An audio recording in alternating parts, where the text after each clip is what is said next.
Puji syukur kehadirat Allah Subhanahu wa taala yang telah memberikan kita kenikmatan ya berupa kesehatan, kesempatan, nikmat waktu luang sehingga kita bisa berkumpul di ruangan Zoom yang insya Allah penuh berkah ini.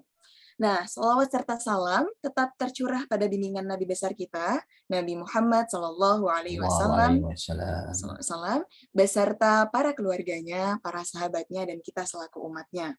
Nah, semoga kita tetap berusaha gitu ya untuk bisa mendapatkan syafaat syafaat dari beliau di yaumil akhir kelak. Amin, amin ya rabbal alamin. Nah, pada kesempatan kali ini kita masuk ke series kelima, yaitu Kiat Sukses Audit Halal. Ya, mungkin kalau misalkan sebelum pandemi gitu ya, kita ada di ruangan gitu dan hanya bisa dihadiri mungkin yang ada di lokasi tersebut. Namun dengan adanya pandemi gitu ya, juga memunculkan berbagai kemanfaatan gitu dengan adanya webinar yang bisa disimak hanya di rumah saja gitu. Nah, kali ini pesertanya sudah hadir 19 partisipan ya, 19. Nah, semoga tetap bertambah nanti sampai 2 jam ke depan gitu. Dan hari ini kita akan menghadirkan narasumber yang sangat menarik, yang sangat sangat kompeten di bidang audit gitu, yaitu Bapak Pipik Andriana dan juga sudah bergabung ya di sini. Mungkin Bapak selamat pagi Pak Pipik. Selamat pagi, Assalamualaikum warahmatullahi wabarakatuh. Sehat Bapak? Alhamdulillah, alhamdulillah sehat. Alhamdulillah. Ya, semoga nanti kita bisa menyimak materi yang sangat menarik ya dari Bapak Pipik. Nah, mungkin untuk menambah keberkahan acara pada hari ini, mari kita buka dengan tilawatil Quran yang akan dibawakan oleh saudara Muhammad Adil. Kepada Muhammad Adil, dipersilahkan.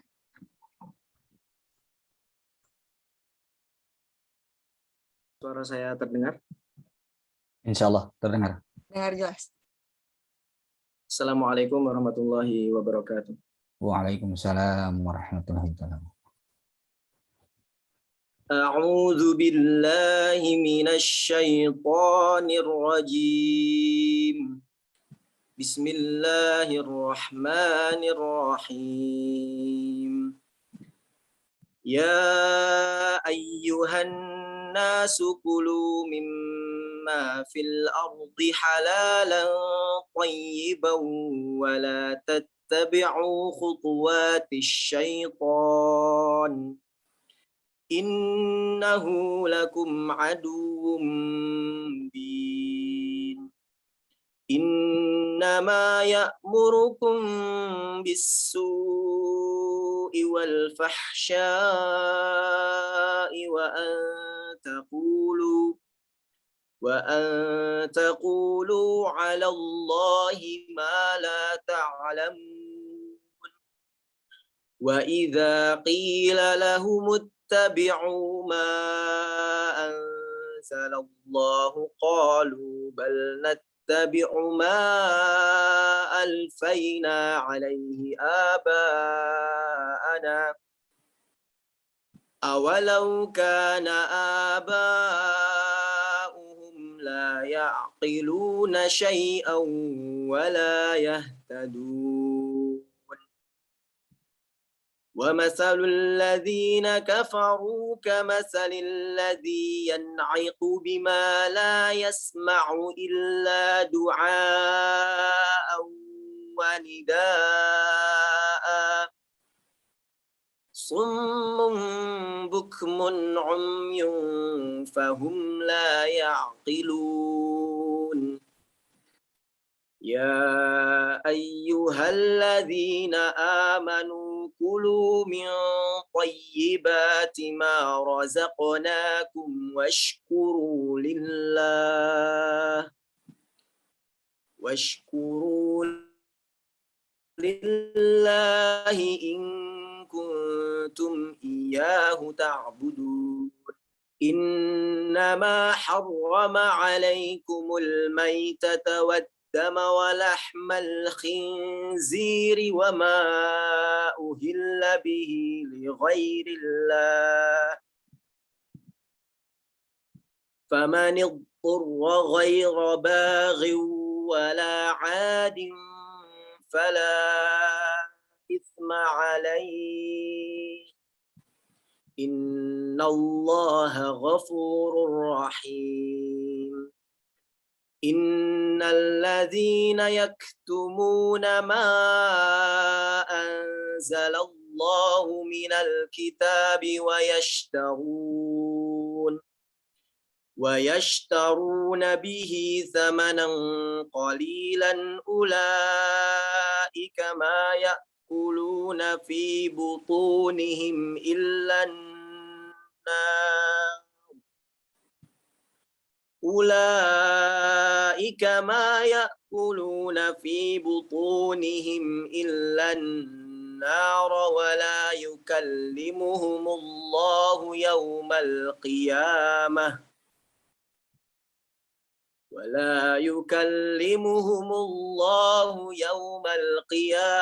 ولا يزكيهم ولهم عذاب أليم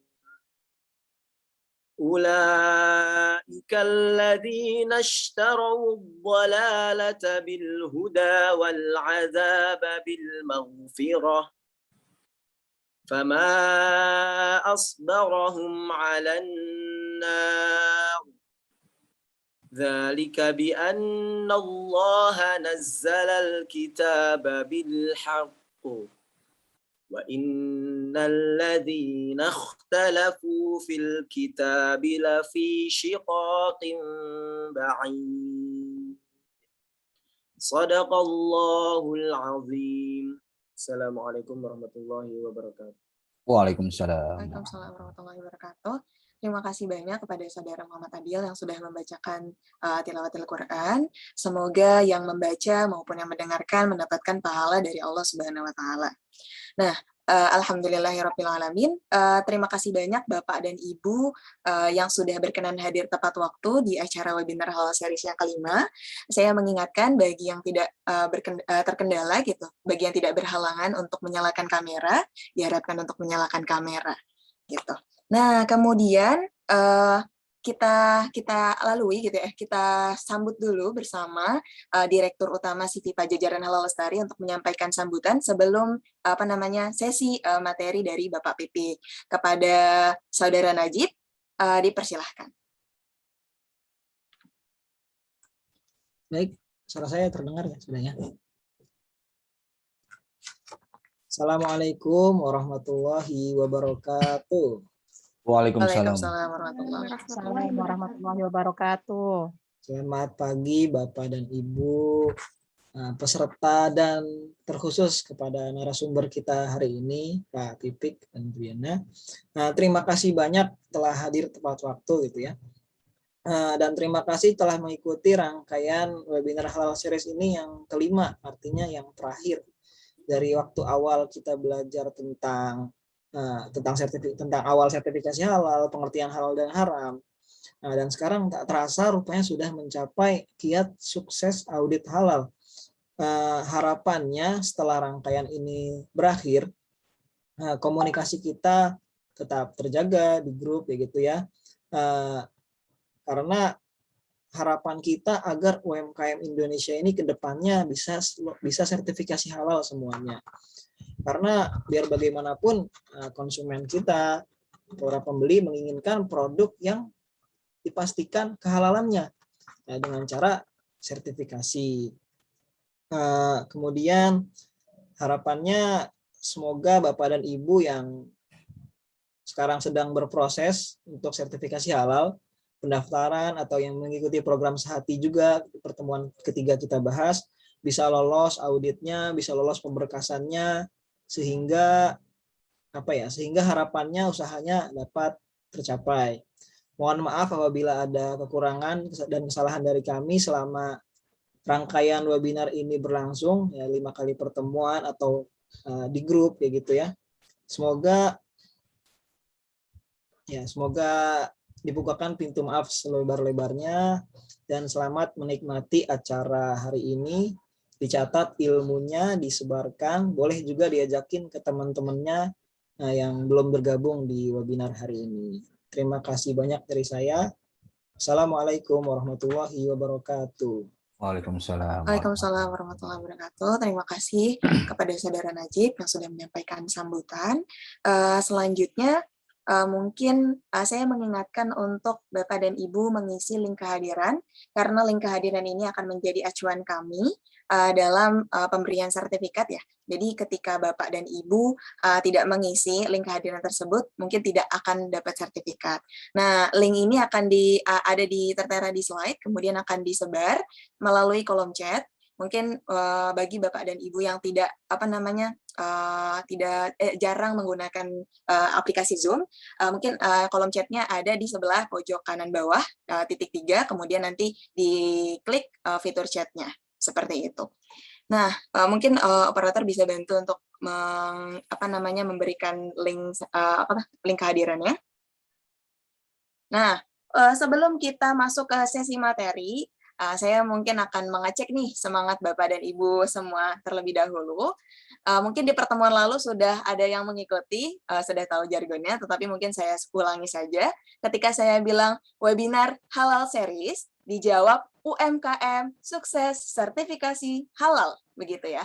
Jadi mungkin Bapak dan Ibu boleh nih mengaktifkan dulu mikrofonnya atau menyalakan mikrofonnya. Kita bisa bareng-bareng jargon ya.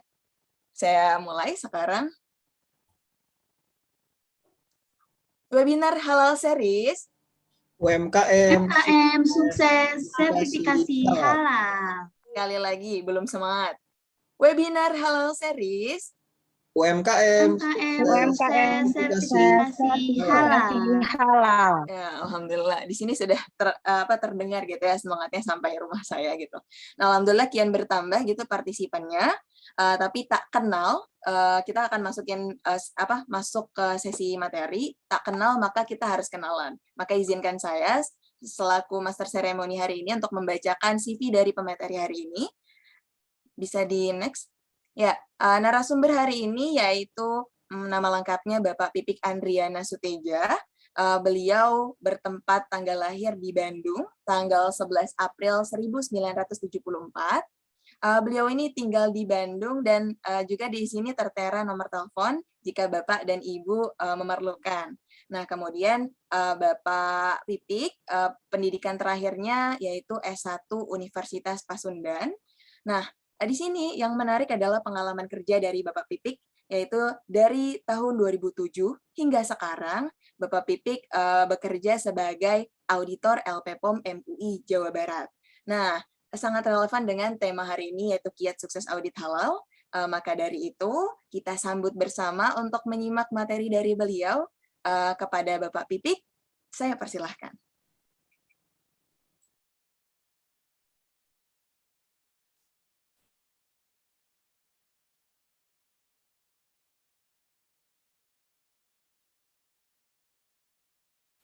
Baik, terima kasih Ibu dan Bapak sekalian. Suara saya kedengaran ya? Terdengar, Pak. Benar, Pak. Assalamualaikum warahmatullahi wabarakatuh. Waalaikumsalam warahmatullahi wabarakatuh. Alhamdulillahirabbil alamin. Bismillahirrahmanirrahim. Allah la haula wala quwata illa billah. Baik, Ibu dan Bapak sekalian, terima kasih terutama kepada panitia penyelenggara yang hari ini sudah memberikan kesempatan kepada saya untuk memberikan mungkin bukan ilmu ya, berbagi pengalaman. Kebetulan saya dari LPPOM MUI Jawa Barat kemarin ditugaskan untuk memberikan pengalaman-pengalaman saya, terutama ketika ini mungkin dalam webinar hari ini Kiat Sukses Audit Halal ya. Nanti auditor saya sebagai auditor nanti pada bocor nih kalau saya kasih tahu untuk pengalaman saya ya. Jadi sebenarnya intinya Ibu dan Bapak sekalian, sedikit saya memberikan informasi mungkin ya, mungkin materi-materi yang sebelumnya sudah diberikan, dari mulai bagaimana itu proses sertifikasi halal, kemudian bagaimana caranya kita mencari data atau bahan-bahan yang sudah halal, kemudian bagaimana kita membuat sebuah sistem yang kalau di LPPOM ya, kalau di MUI itu namanya sistem jaminan halal. Tapi kalau dari BPJPH ya, Ibu dan Bapak mungkin sudah mengenal yang namanya BPJPH, dan sekarang mungkin lagi gencar-gencarnya ada program Sehati. Atau mungkin di sini ada yang ikut program Sehati yang sudah dilakukan audit mungkin ya.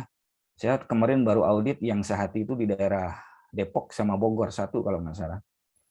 Ya, itu kalau di BPJPH itu namanya sistem jaminan produk halal.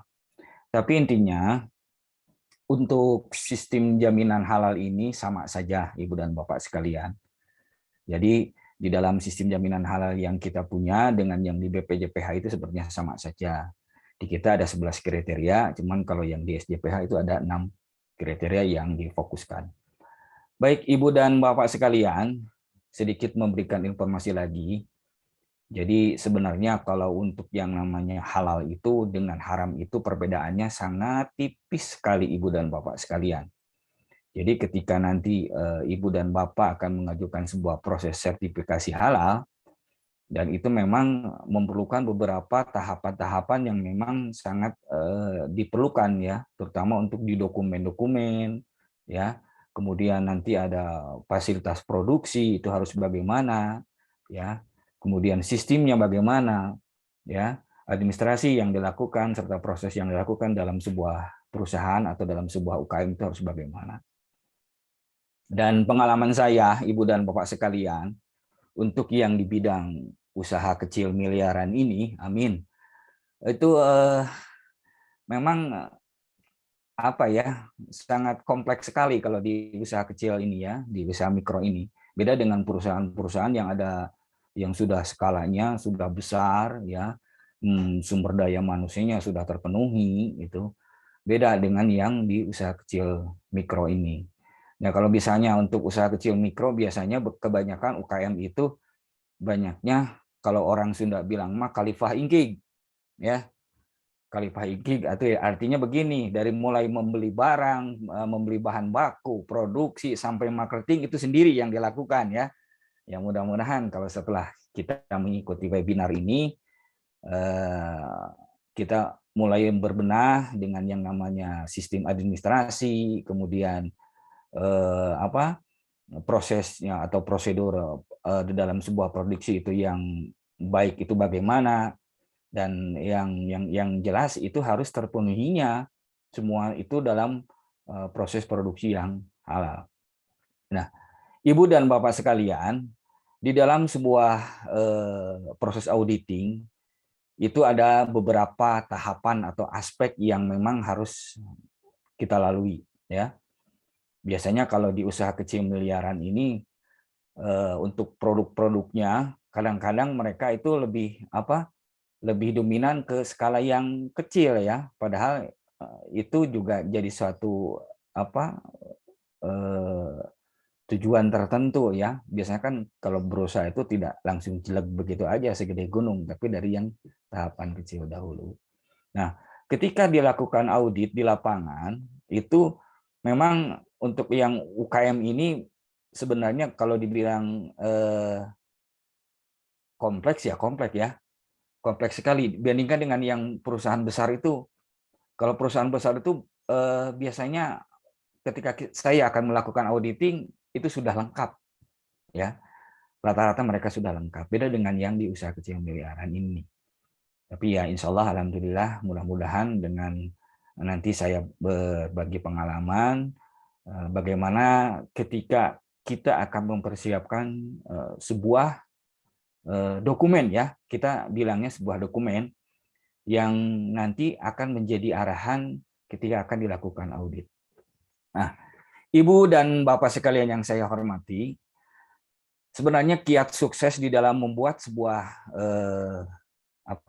dalam menghadapi audit ini di kita sebenarnya kan sudah diberikan ada beberapa tahapan ya. Nah, kiat sukses untuk audit halal ini sebenarnya ada satu kuncinya, yaitu yang namanya sistem jaminan halal ya, Ibu dan Bapak sekalian. Sistem jaminan halal, kuncinya itu saja ya. Kalau itu sudah terpenuhi, artinya terpenuhi di sini dari mulai dokumennya, kemudian adanya kebijakan halal ya, kemudian adanya pelatihan, kemudian adanya bahan-bahannya, kemudian produknya, kemudian ada bahan atau ada aktivitas kritis ya yang berupa standar prosedur, kemudian ada beberapa kriteria yang harus terpenuhi sampai kaji ulang manajemen dan audit internal itu harus terpenuhi, Ibu dan Bapak sekalian. Ya. Nah, itu yang disebut dengan sistem jaminan halal itu akan terpenuhi ketika sebuah perusahaan atau sebuah usaha UKM ini atau IKM ini sudah memenuhi aspek yang dibuat di dalam 11 kriteria tadi itu. Ya. Jadi ketika kita menyusun sebuah dokumen itu, karena kan intinya di dalam audit halal ini, terutama dengan berhubungan dengan halal itu, kita punya sistem, ya, namanya sistem jaminan halal. Nah, sistem jaminan halal ini adalah salah satu kunci ketika UKM itu bisa sukses dalam menghadapi audit halal. Ya, jikalau 11 kriteria yang ada di dalam sistem jaminan halal itu tidak terpenuhi, ya walau alam bisa mungkin ada beberapa temuan ya, ada beberapa temuan yang memang harus segera dilakukan revisi atau perbaikan. Baik, Ibu dan Bapak sekalian. Nah, yang pertama itu ketika kita akan melakukan atau ketika kita akan dilakukan audit ya. Saya dulu pernah ini, kalau nggak salah saya juga audit ke ini ya. Ini Rotesoek nih ya. Alhamdulillah, kalau tidak salah sudah keluar untuk ketetapan halalnya ya.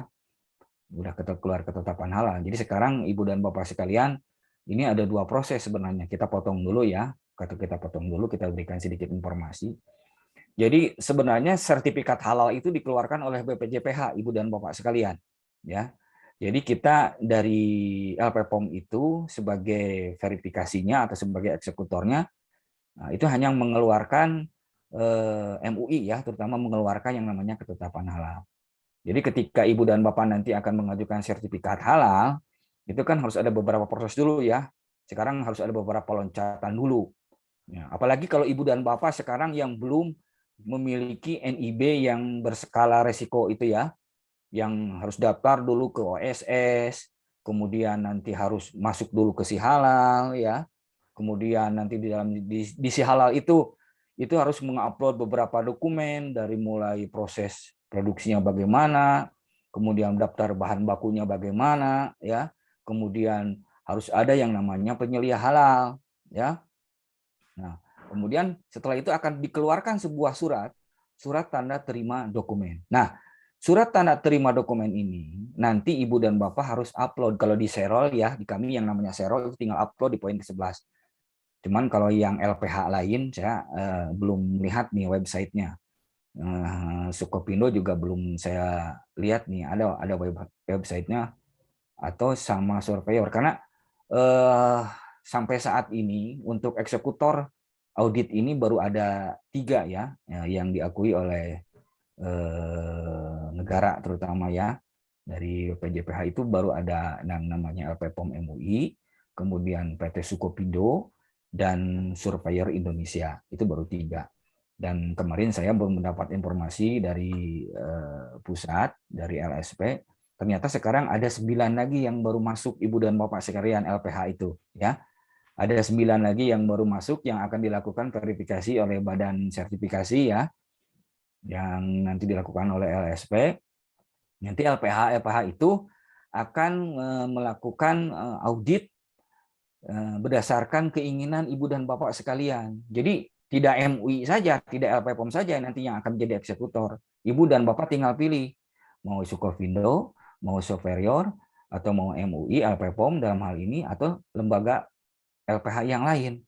Ya, jadi nanti berdasarkan keinginan Ibu dan Bapak sekalian, yang mudah-mudahan kalau yang dasarnya dulu di LPPOM mungkin bisa dengan LPPOM lagi ya.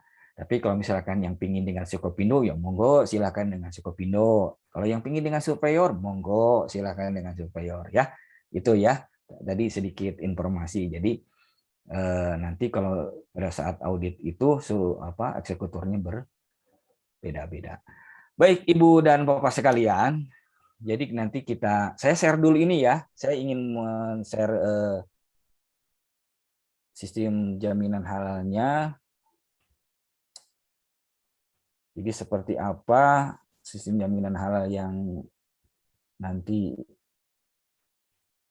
Ibu dan Bapak mudah-mudahan ketika akan dilakukan audit itu bisa lebih minimal ya memahami aja lah ya. Nah, ini saya sedikit informasikan, tapi sudah saya sampaikan ya. Jadi proses sertifikasi halal itu adalah seperti ini. Mungkin kemarin sudah dijelaskan oleh pemateri yang lain. Nah, ini Ibu dan Bapak sekalian. Jadi kunci sukses di dalam audit itu adalah ini, ya. Kunci sukses di dalam audit halal itu adalah ini, yaitu sistem jaminan halal. Karena saya dari LPPOM, otomatis yang saya berikan ini adalah sistem jaminan halal, ya. Ini adalah kunci sukses ketika dilakukan audit halal, ya. Jadi Ibu dan Bapak nanti harus membuat sebuah sistem jaminan halal yang merupakan syarat mutlak, ya. Syarat mutlak dari nanti akan keluarnya ketetapan halal dan sertifikat halal, ya. Ini harus ada. Karena sistem jaminan halal ini adalah kunci utama ketika kita akan membuat sebuah sertifikat halal, ya. Nah, bagaimana sistem jaminan halal ini dibuat ketika kita akan dilakukan audit? Mungkin itu ya. Ketika kita akan dilakukan audit. Nah, ini 11 kriteria ini adalah kunci ketika kita nanti ingin sukses ya audit halalnya, ya. Yang pertama yaitu adalah kebijakan halal, ya. Bapak? Ibu dan Bapak nanti mungkin sudah dijelaskan ketika materi yang pertama ya dalam membuat sistem jaminan halal kan sudah ada kan, sudah ada yang namanya kebijakan halal. Nah, kebijakan halal ini nanti Ibu dan Bapak harus buat, ya. Bapak, mohon maaf, ya. Slide di saya mungkin masih muter ya, Pak? Oh, masih muter ya? Iya. Jadi belum terlihat slide yang ini menjelaskan 11 kriteria tadi. Sebentar. Oh, ini. Saya klik, maaf. Nah, ini kelihatan nggak? Terlihat, Bapak. Oke. Ini tadi di jalan, soalnya jauh sih kalau ke Bogor harus jalan tol, jadi kayaknya di jalan tol dulu nih. Baik, ini ya, Ibu dan Bapak sekalian. Nah, ini. Nah, jadi nanti ketika akan dilakukan audit, ya, itu auditor pasti akan nanya, ya, auditor itu pasti akan nanya, ya, mana kebijakan halalnya, ya kan? Karena kebijakan halal ini adalah salah satu komitmen dari pihak UKM atau pihak perusahaan ketika akan mengajukan sertifikat halal. Ini wajib, Ibu dan Bapak sekalian. Jadi nanti ketika akan dilakukan audit itu, Ibu dan Bapak harus sudah mempersiapkan yang namanya komitmen, yaitu kebijakan halal. Ya, selama kebijakan halal ini belum dibuat, ya, kebijakan halal ini belum dibuat, ya auditor nanti mungkin akan menjadikan ini sebuah temuan, ya. Jadi intinya Ibu dan Bapak harus bisa membuat sebuah sistem yang namanya sistem jaminan halal. Ya. Yang pertama itu ya adalah kebijakan halal. Apa itu kebijakan halal? Kebijakan halal itu adalah salah satu komitmen. Mungkin di pemateri yang terdahulu saya lihat tadi di postingan ada yang menyerangkan tentang bagaimana kita membuat sebuah sistem jaminan halal. Ya. Nah, itu kebijakan halal ini juga harus dibuat. Ya, untuk membuktikannya bagaimana? Ini harus ditempel, Ibu dan Bapak sekalian. Ya, ditempel di mana ketika kebijakan halal ini bisa dijadikan sebuah alat informasi atau alat yang menunjukkan, yang terlihat bahwa itu bisa dijadikan sebuah alat sosialisasi ya kepada karyawan atau kepada konsumen ya atau supplier. Ini harus dibuatkan ya, itu yang namanya kebijakan halal. Jadi disosialisasikanlah kebijakan halalnya, itu yang pertama. Nah, kalau secara internal itu bisa dengan tadi saya sampaikan dengan menempelkan baik bisa sebuah poster atau bisa sebuah apa ya, sebuah kertas yang ditik, yang dilaminasi, tapi jangan diketik begitu saja. Biasanya saya kalau lagi audit itu banyak UKM itu ketika akan dilakukan audit, ini kebijakan halalnya cuma diketik doang, ditempel begitu saja pakai plester, nggak tahu plester koyo atau plester isolasi gitu ya. Nah, tempel aja begitu. Tapi ketika minta auditor pulang ya setelah selesai melakukan audit, beberapa minggu kemudian itu si kertasnya sudah sobek lah, kemudian warnanya meleleh gitu kan. Nah, itu jangan sampai seperti itu ya, Ibu dan Bapak sekalian. Itu yang disebut dengan yang pertama kriteria kebijakan halal yang nanti harus dipersiapkan pada saat melakukan auditing. Nah, yang kedua ya. Nah, ini yang sering jadi ini ya ketika dilakukan audit ya, Ibu dan Bapak ini harus mempersiapkan yang namanya tim manajemen halal ya. Jadi kan saya sampaikan kalau UKM itu ada istilah khalifah inkig ya. Inkig itu artinya ya tadi itu pengadaan bahan gue sendiri gitu kan. Jualan gue sendiri gitu kan. Nah, nyimpen di gudang gue sendiri gitu. Apalagi yang namanya produksi gue lagi kan kadang-kadang seperti itu ya. Tim manajemen halal ini Ibu dan Bapak sekalian kalau di BPJPH disebutnya penyelia halal ya. Jadi tim manajemen halal ini Ibu dan Bapak harus membuat sebuah tim ya. Ketika nanti akan dilakukan audit oleh auditor dari LPH, nah, Ibu dan Bapak sudah menyusun sebuah tim manajemen halal yang di dalamnya yaitu adalah orang-orang yang betul-betul berkompetensi. Ya, artinya berhubungan erat dengan mulai dari pengadaan bahan baku, ya, processing mungkin ya, dari mulai produksi, ya, penyimpanan di gudang, itu siapa? Dan kadang-kadang kalau UKM itu kadang-kadang begini, Pak, saya itu yang bekerjanya juga cuman berdua, saya dan suami saya. Nah, itu kan, saya mau bikin tim manajemen halal bagaimana nih? Nanti kalau ada auditor yang datang kemudian menanyakan tim manajemen halalnya mana? Kalau berdua boleh, silakan. Ya, artinya begini. Misalkan ibu atau bapak yang bikin sendiri, artinya kalau itu ya istilahnya ditunjuk ya, ditunjuk dalam sebuah surat keputusan, misalkan ibu sendiri yang bikin, kemudian bapaknya yang jadi anggota, itu boleh. Tapi ingat, ketika membuat sebuah tim manajemen halal itu harus dalam bentuk sebuah surat, ibu dan bapak. Makanya dari mulai sekarang ada istilah tertib administrasi, dan kadang-kadang kalau pelaku usahanya IKM, yang namanya tertib administrasi itu disepelekan, ya, Ibu dan Bapak, ya.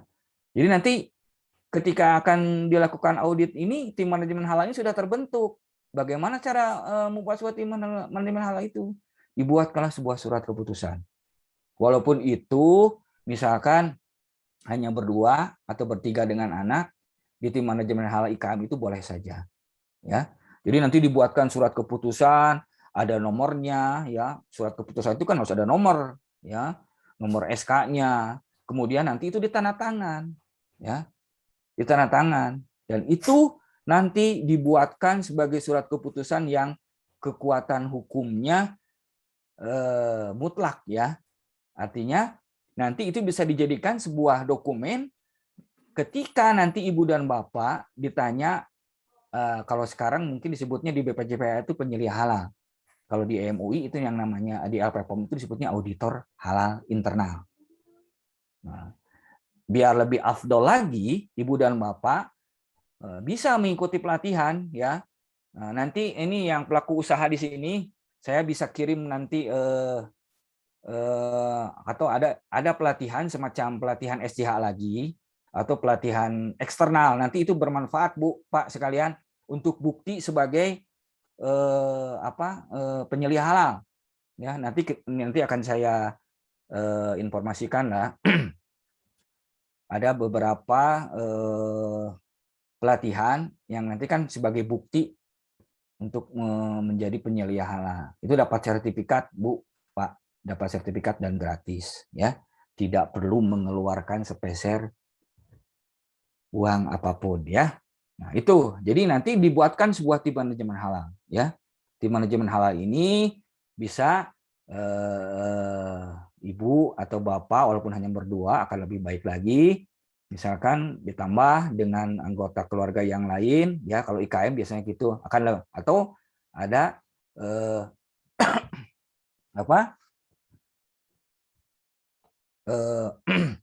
artinya ada orang lain ya yang masuk sebagai ini di IKM ibu dan bapak sekalian. Itu yang kedua, kunci suksesnya audit adalah tim manajemen halal. Nah, kemudian ada pertanyaan ya. Pertanyaannya, Pak, kan saya pelaku usahanya misalkan beragama non-muslim ya.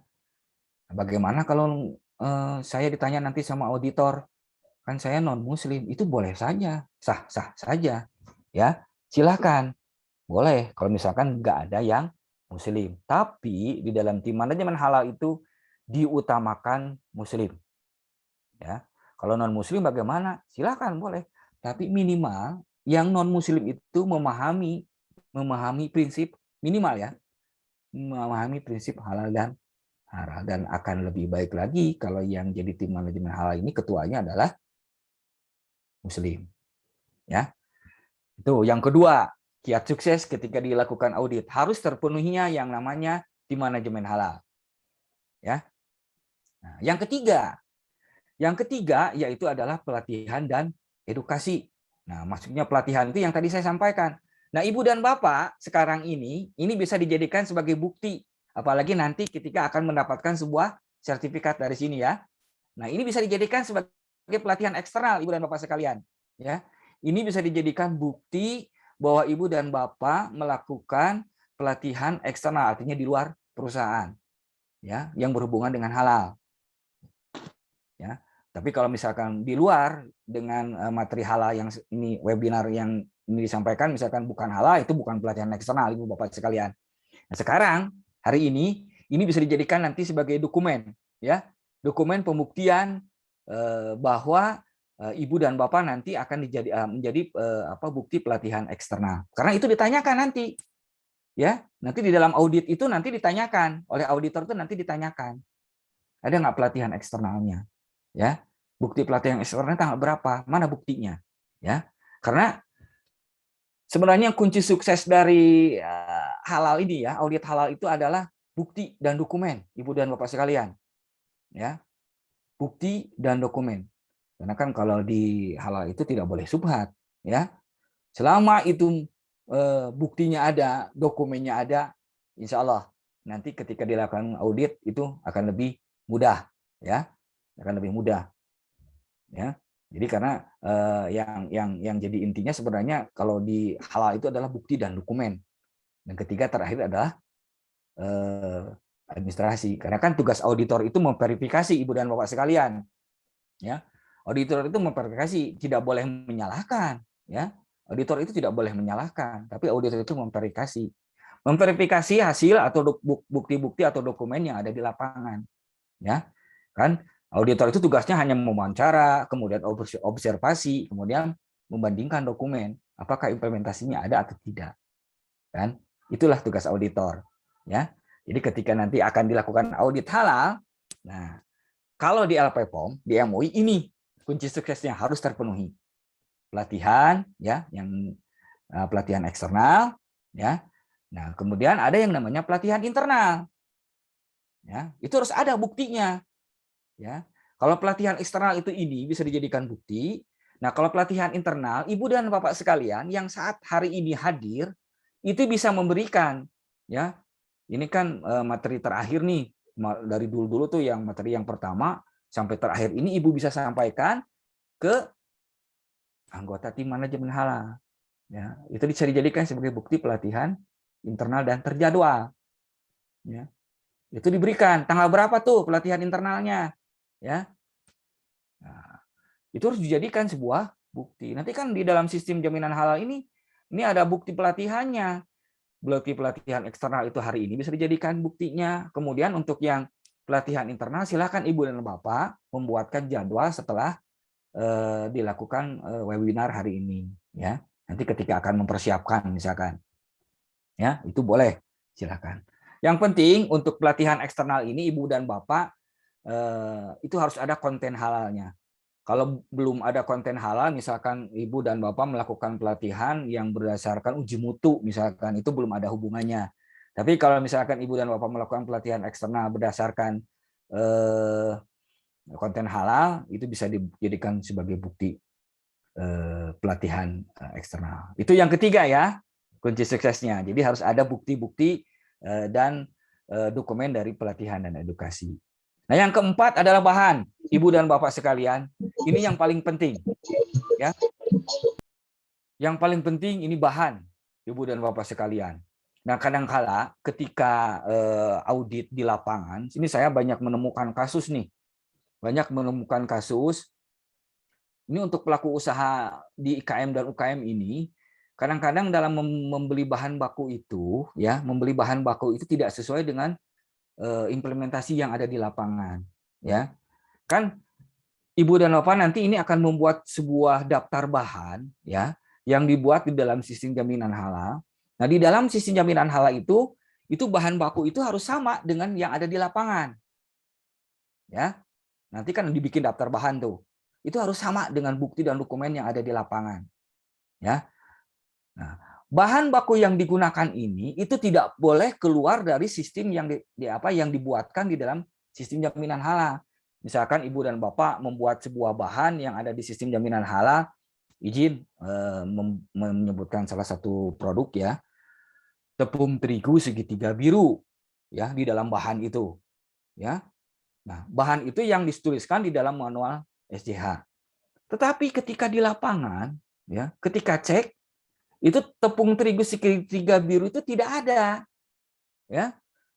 Ternyata yang adanya tepung terigu cakra kembar. Ya. Itu tidak boleh Ibu dan Bapak sekalian yang seperti itu, ya. Jadi kalau ada kasus yang seperti itu, Ibu dan Bapak sekalian, nah ini mungkin berpikirnya begini, karena kan kalau tepung terigu itu selalu ada di pasaran ya, yang merek segitiga biru. Nah, kejadiannya ketika akan dilakukan audit, ternyata si tepung terigunya itu sudah habis, yang segitiga biru itu di pasaran.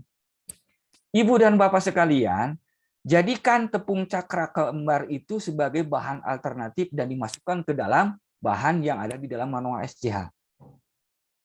Ya, jadi di dalam membuat daftar bahan ini, Ibu dan Bapak harus membuat sebuah daftar bahan alternatif. Jadi ketika nanti dilakukan audit, ya, Pak, saya lakukan audit nih. Ketika bahannya ini Pak, saya sudah habis, tapi saya di dalam manual SJH sudah cantumkan nih cakra kembar, itu boleh. Ya, kadang-kadang kan tidak selalu ada di pasaran kan ya, Ibu dan Bapak sekalian untuk bahan. Ya, nah untuk mencari bahan ini kan harus ada ininya, logo halalnya ya. Nah, di materi yang lain kan sudah dijelaskan ya, bisa dilihat ya, tinggal diketik halal mui.org, itu bisa dilihat di sana untuk pencarian produk halal. Ya. Nah, kemudian di dalam bahan ini itu harus dibuktikan sebuah dokumentasi yang menyatakan bahwa bahan ini halal. Ya. Nah, itu buktinya adalah sertifikat halal. Nah, tapi di lapangan, Ibu dan Bapak sekalian, saya sering menemukan kesulitan dari pihak IKM ini ketika membutuhkan sebuah dokumentasi. Ya, ini khusus ya untuk IKM ya. Nanti ketika Ibu dan Bapak membutuhkan sebuah dokumen untuk sertifikat halal, Ibu dan Bapak bisa mencari di halal.mui, halal.mui.org ya. Dokumennya Ibu bisa screenshot di situ. Kan kalau di dalam halal.mui.org itu hanya nama ya, nama, kemudian nomor sertifikat dan masa berlaku sertifikat. Nah, itu bisa dijadikan sebuah dokumen yang menyatakan bahwa produk tersebut halal. Tinggal screenshot aja. Kalau kesulitan, ya. Dan kadang-kadang ini kalau produsen itu kalau hanya belinya sekilo 2 kilo tidak mau memberikan sertifikat halal, dokumen sertifikat halal, ya. Nah, itu salah satu alternatifnya Ibu dan Bapak cari di pencarian produk halal di halal.mui.org, kemudian tekan screenshot. Itu bisa dijadikan sebagai dokumen, ya. Khusus nih mah spesialis untuk IKM, ya. Kecuali kalau yang skala industrinya sudah besar, nggak mungkin kalau seperti itu ya. Tapi ada juga ya pengalaman salah di sebuah pelaku usaha yang industrinya besar kesulitan mencari dokumen halal, kemudian saya sarankan seperti itu. Karena kalau nggak seperti itu, nanti ketika dilakukan audit di lapangan, mereka akan terhambat, ya. Mereka akan terhambat karena dokumennya tidak diperoleh. Ya saya sarankan alternatifnya ya seperti itu dengan mengupload atau men-screenshot ya di dalam pencarian produk halal.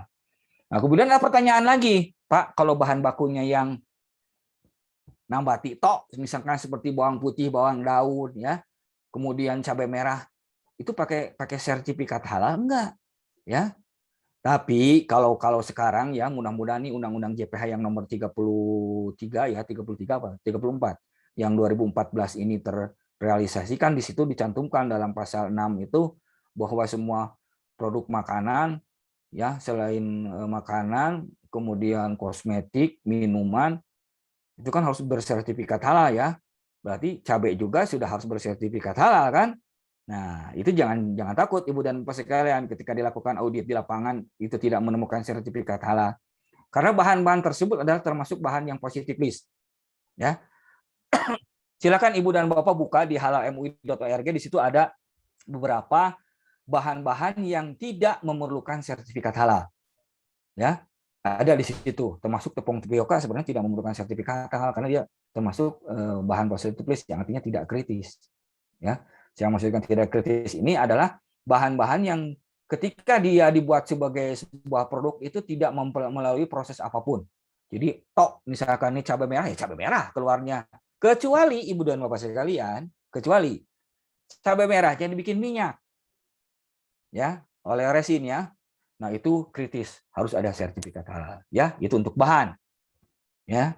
Jadi nanti bahan yang digunakan itu harus sama dengan yang ada di manual SJH ketika ada di lapangan. Ya, tepung terigu segitiga biru ya harus ada tepung terigu segitiga biru di lapangan, dokumennya juga harus ada. Ya, kalau kesulitan dokumennya silakan screenshot di dalam pencarian produk halal. Ya, kemudian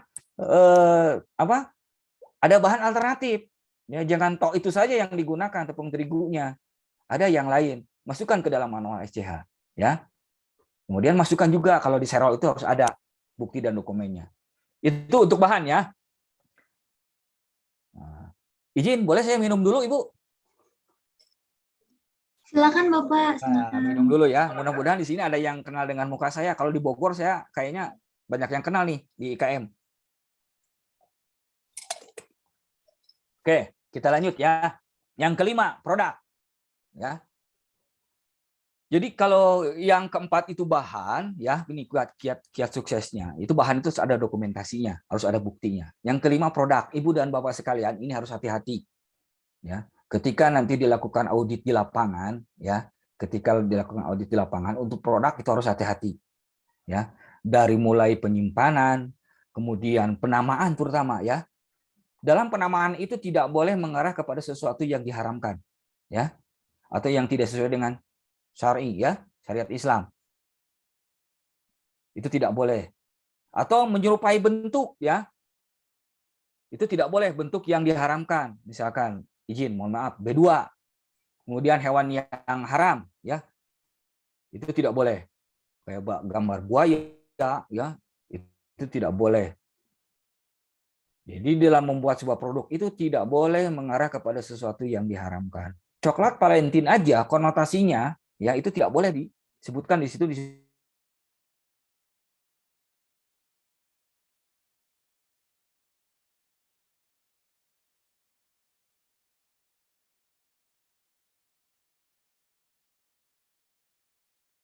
Dan ada nasi goreng gila yang makanya orang gila ya, itu nggak boleh penamaan seperti itu. Atau dulu yang pernah terkenal bikini ya, bihun kekinian, itu nggak boleh ya, itu untuk produk ya.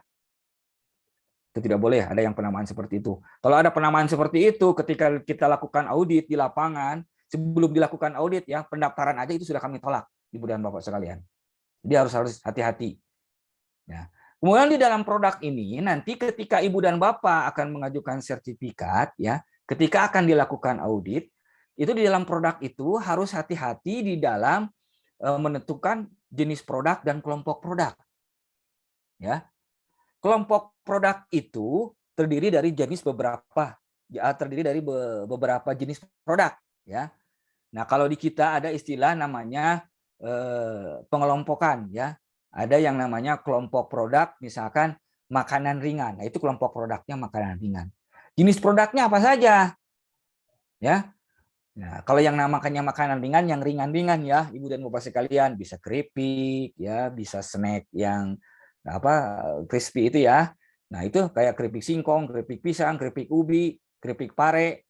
Nah, itu satu kelompok produk. Itu tidak boleh disatukan dengan minuman. Itu tidak boleh. Jadi ketika nanti dilakukan audit di lapangan, ya, kemudian auditor datang, itu pasti nanya, Ibu produknya apa, Bapak produknya apa.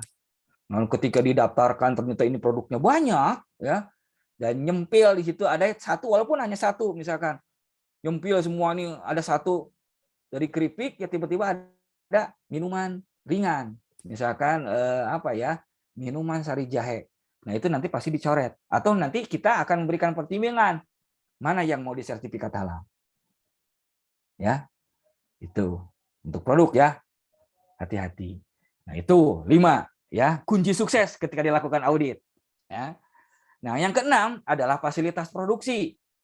Ibu dan Bapak sekalian, untuk fasilitas produksi ini kami harapkan ya, saya sendiri sebagai auditor, ketika di dalam sebuah fasilitas produksi itu kita harus meminimalisir, ya. Yang keenam kiat suksesnya supaya nanti ketika dilakukan audit tidak banyak temuan, ya. Itu harus meminimalisir yang namanya kontaminasi silang, ya. Dan kadang-kadang kalau pelaku usaha industri kecil menengah ini produksinya di situ di ruang makan, ya, kadang-kadang ya, ini izin ya, kadang-kadang. Jadi nggak semua kan. Mudah-mudahan sekarang nih IKM yang masuk di web ini sudah fasilitas produksinya sudah terpisah, ya. Kadang-kadang kamar mandinya di samping, ya. Nah, itu harus diminimalisir Ibu dan Bapak sekalian. Jadi artinya begini, boleh menggunakan tempat di satu lokasi, tapi untuk penggunaan fasilitas produksi itu harus dibedakan. Ya, harus dibedakan untuk kebutuhan sehari-hari dengan kebutuhan proses produksi. Itu harus dibedakan. Misalkan penggunaannya tidak boleh disatukan. Ya, itu untuk fasilitas produksi. Nah, biasanya kalau dalam fasilitas produksi itu ada istilah proses pencucian, ya, pencucian alat. Nah, itu juga harus diperhatikan. Nah, pencucian alatnya bagaimana? Apakah dengan menggunakan media air atau menggunakan alkohol? Ya. Nah, kalau yang di program Sehati ini kebanyakan yang saya audit kemarin pakai sabun sejuta umat. Sunlight sama Mama Lemon, ya. Rata-rata seperti itu boleh, silakan. Tapi kalau menggunakan alkohol atau etanol, ya, itu kita harus kritis Ibu dan Bapak sekalian. Jangan sekali-kali menggunakan proses pencucian dengan alkohol kalau tidak jelas. Karena alkohol itu ya terutama untuk di semacam sanitizer ya, desinfektan, alkohol itu kita harus lihat turunannya terlebih dahulu.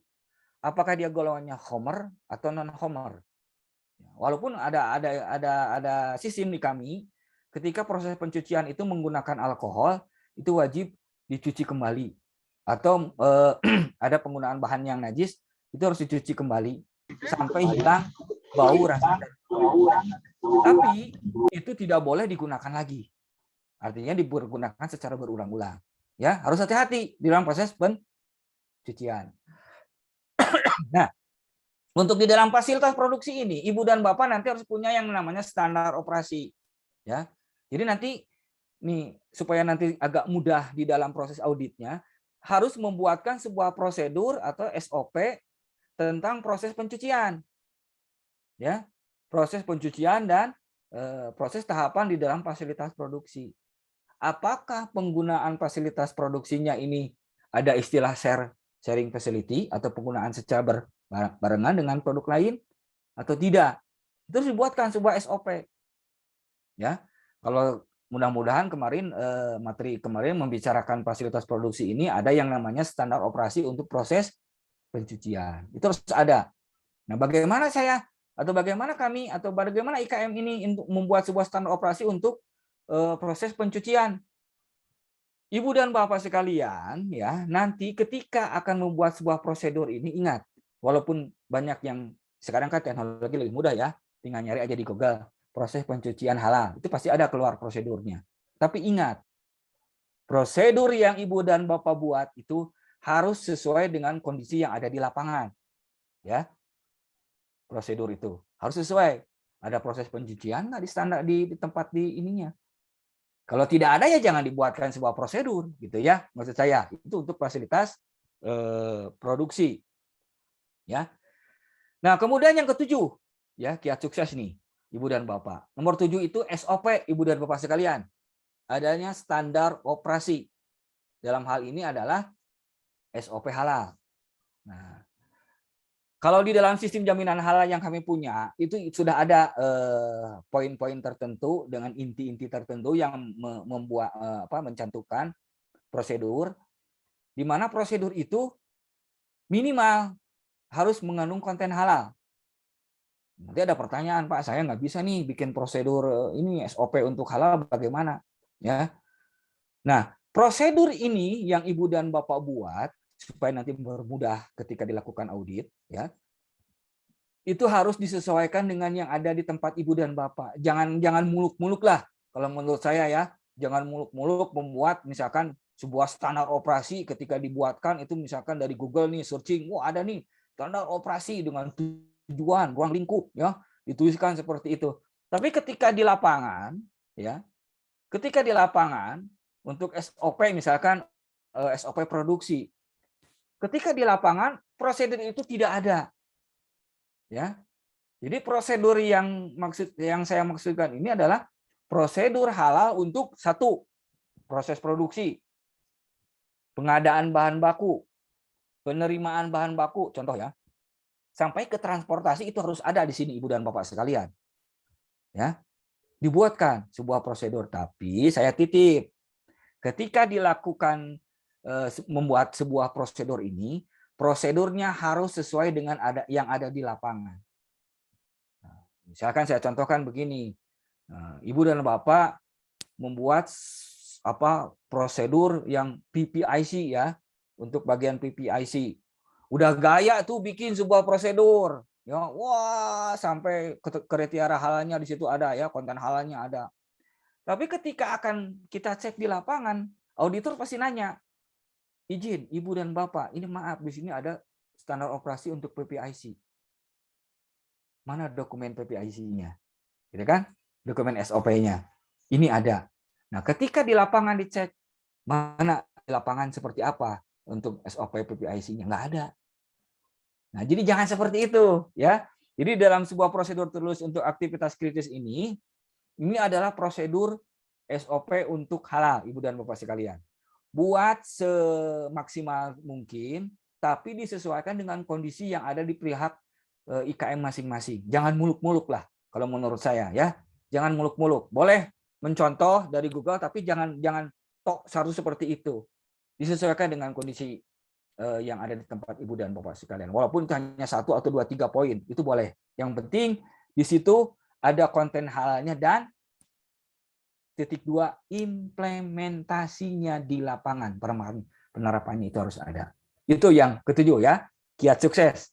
Supaya nanti ketika dilakukan audit, Ibu dan Bapak akan dimudahkan. Nah, yang ke-8 ini biasanya kadang-kadang kalau Ibu dan Bapak sekalian memproduksi sebuah produk, ini banyak yang saya temukan di lapangan ya, itu jarang yang mencantumkan kode produksi. Ya. Ada yang jarang yang mencantumkan expire date. Kalau expire ada banyak ya kalau expire, tapi kalau kode produksi itu kayaknya hanya sebagian-sebagian ya. Dan lebih apesnya lagi. Jarang yang mencatat catatan produksi, Ibu dan Bapak sekalian. Ya.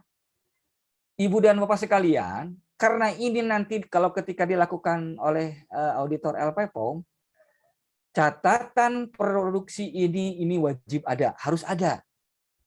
Ya.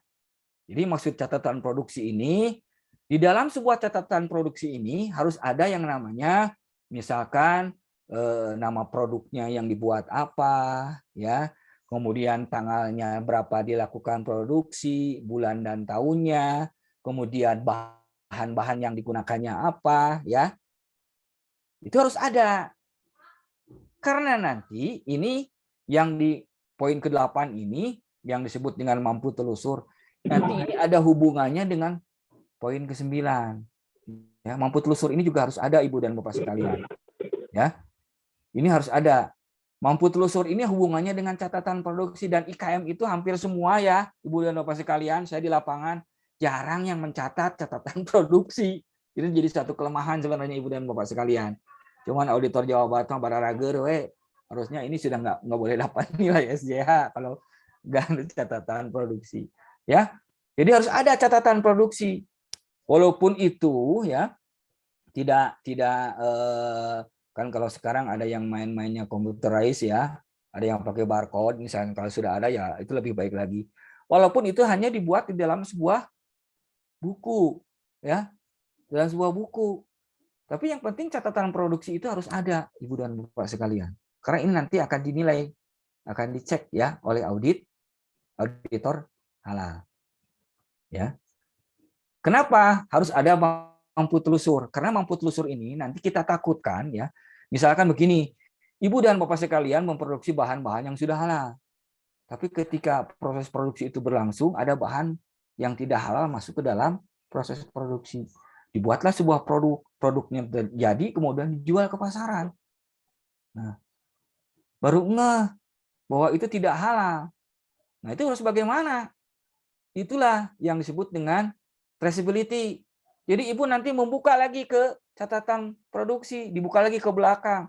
Ini dengan produk ini, kodenya begini, kenapa ini bisa terkontaminasi, itu bisa dilacak. Coba bayangkan kalau Ibu dan Bapak tidak punya catatan produksi, dan kemudian kejadian yang seperti itu, tidak ada kode produksinya, ya atau kode batch, itu kan produknya harus tarik semua dari lapangan, dari pasaran. Ibu bikin 2 ton tanpa kode produksi, kebayang. Produknya ditarik 2 ton. Ya. Itu. Jadi harus punya yang namanya catatan produksi itu. Kiat sukses audit yang ke-8. Ya. Kemudian yang ke-9. 9 itu adalah penanganan produk yang tidak memenuhi kriteria. Ini maksudnya penanganan produk yang tidak memenuhi kriteria ini adalah penanganan produk, artinya begini, kalau misalkan yang tadi saya sampaikan, walaupun tidak pernah terjadi ya, atau ada barang reject atau ada barang yang terkonsumsi yang tidak halal kemudian dipasarkan, nah itu harus bagaimana ya?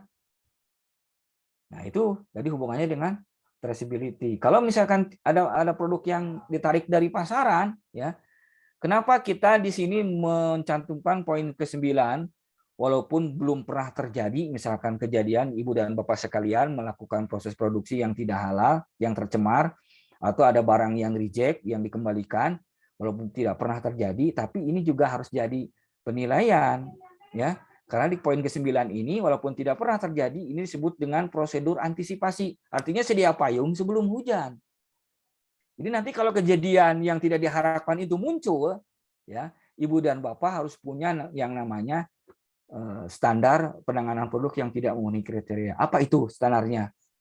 Nah, misalkan nanti ketika si produk itu ditarik, kemudian disimpan, ya, kemudian dihancurkan, atau ada barang reject yang tidak bermanfaat, kan kalau produk itu ada yang masih bisa diperjualbelikan, tapi tidak ada barang yang tidak layak diperjualbelikan dan tidak layak juga dikonsumsi, kan ada yang begitu. Tapi ada yang barang yang layak diperjualbelikan yang masih bisa ya, dan juga masih bisa dikonsumsikan, kalau gitu kan masih ada ya.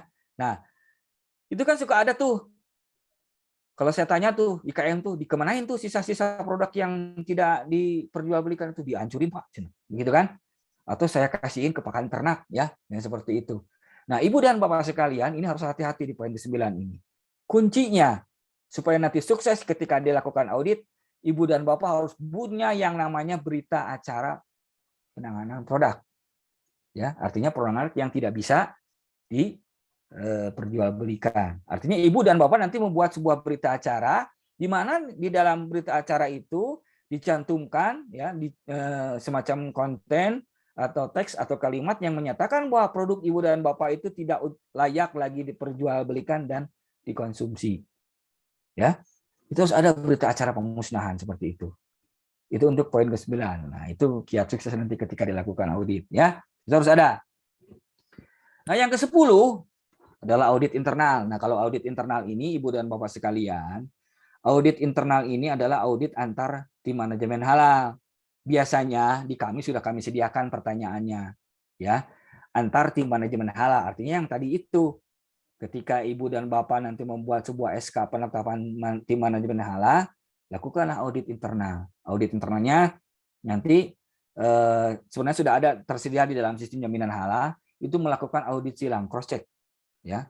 Kalau untuk yang IKM, kemudian kalau skala menengah ke atas, misalkan perusahaannya, ya mudah-mudahan kalau menengah ke atas kan biasanya suka ada bagian-bagian ini ya, di tim manajemen halal itu suka ada bagian yang ada produksi, PPIC, QA, QC ya, atau warehouse ya. Nah, itu bisa dilakukan audit internal secara silang. Ya. Artinya audit internal ini biasanya kalau di kami itu harus ada pelaporan. Pelaporannya 6 bulan 1 kali ya, audit internal ini. Nanti pertanyaan-pertanyaan sudah disediakan di dalam sistem jaminan halal. Itu tinggal Ibu baca atau Bapak baca, silakan lakukan pertanyaan. Tapi jangan lupa di dalam audit internal ini harus dicantumkan buktinya ya. Kapan dilakukan auditnya, siapa yang menjadi auditornya, kemudian siapa yang diauditnya atau yang diauditnya itu harus jadi pelaporan. Ya. Kemudian yang ke-11 kaji ulang manajemen. Nah, kalau kaji ulang manajemen ini kunci utamanya yaitu adalah bukti ketika setelah dilakukan implementasi. Jadi kaji ulang manajemen ini harus ada bukti implementasinya. Artinya kalau kaji ulang manajemen ini adalah mereview kembali apakah implementasi yang dilakukan di dalam sistem jaminan halal ini sudah dilakukan apa belum. Begitu Ibu dan Bapak sekalian ya. Jadi itu kunci utamanya, kunci sukses audit itu adalah sebenarnya adalah tinggal pembuktian saja Ibu dan Bapak sekalian. Jadi ketika dilakukan audit itu pembuktiannya bagaimana, dokumennya bagaimana, apakah produk ini bahan baku ini ada dokumentasinya ya. Kemudian verifikasinya bagaimana, dengan kesesuaian dokumen juga harus bagaimana. Nah, itu harus ada. Ya. Jadi sebenarnya kunci sukses untuk audit ini adalah dokumen dan pembuktian di lapangan, Ibu dan Bapak sekalian. Cuman yaitu saya titip ketika membuat sebuah dokumen ini disesuaikanlah dengan kondisi yang ada di Ibu dan Bapak sekalian. Jadi jangan muluk-muluk Ibu dan Bapak sekalian ya. Nggak usah mikirin yang lain-lain. Kok yang SOP ini mah dicontoh begini nggak usah. Implementasikan saja. Kemudian nanti prosedurnya itu dibuat sesuai dengan keadaan di lapangan ya. Jadi itu mungkin beberapa kunci sukses ketika dilakukan audit ya Ibu dan Bapak. Jadi sebenarnya ada 3 ya kunci sukses itu untuk dilakukan audit itu. Yang pertama adalah dokumen, yang kedua adalah pembuktian di lapangan, yang ketiga adalah administrasi. Ya, itu harus ada. Ya, karena fungsi kami sebagai auditor itu adalah memverifikasi ya, memverifikasi di lapangan apakah implementasinya atau bukti-bukti di lapangan yang diajukan ke dalam sebuah dokumen di dalam manual ini sesuai atau tidak. Itu mungkin beberapa kiat ya, beberapa pengalaman saya ya, yang mudah-mudahan bisa dipahami dan dimengerti oleh Ibu dan Bapak sekalian, yang nanti ketika akan membuat sebuah atau mengajukan sertifikat halal atau ketetapan halal dari produk Ibu dan Bapak sekalian, nanti bisa bermanfaat ya. Itu mungkin yang bisa saya sampaikan hari ini. Terima kasih. Mungkin saya sampaikan ke operator ya, Ibu operator. Mungkin saya kira cukup sekian paparan dari saya, pengalaman saya kita melakukan audit ya. Mudah-mudahan bisa dipahami. Terima kasih. Wassalamualaikum warahmatullahi wabarakatuh. Waalaikumsalam Waalaikumsalam warahmatullahi warahmatullahi wabarakatuh. wabarakatuh. Terima kasih banyak Bapak atas pemaparan materi yang sangat mencerahkan bagi peserta maupun saya juga ya Pak. Saya ikut tercerahkan gitu dengan materi Kiat Sukses Audit Halal. Di sini kita bisa tahu bagaimana bisa sukses gitu saat auditor mungkin ya datang ke usaha Bapak dan Ibu sekalian nanti. Nah, mungkin tadi saya ringkas ya Pak. Yang penting gitu dalam proses audit, kita harus punya bukti, kemudian bukti dokumen, terus habis itu implementasi di lapangan, dan juga mungkin sikap jujur ya Pak ya.